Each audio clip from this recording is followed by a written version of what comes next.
Hello বন্ধুরা, তো রবিবারের সন্ধ্যা একটু বেরিয়ে পড়েছিলাম আমি, আর আমার সাথে ছিল আরও একজন।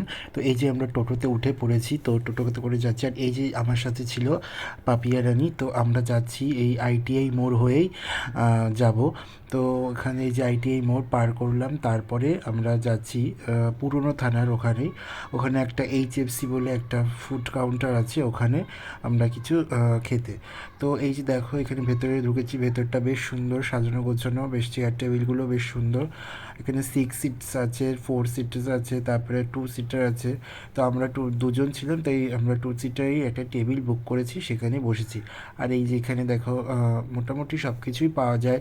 পিৎজা, বার্গার, তারপরে চিকেন নাগেটস, আরও অনেক কিছু। আমরা এই চিকেন নাগেট অর্ডার করেছিলাম, আর বার্গার অর্ডার করেছিলাম। তো চিকেন নাগেটটা মোটামুটি ছিল, বাট বার্গারটাও অতটা ভালো ছিল না, মানে ফুড প্রাইস অনুযায়ী খুব একটা ভালো না, আমার খুব ভালো লাগেনি বেশি। তারপরে আমরা বাড়ির দিকে চলে আসলাম।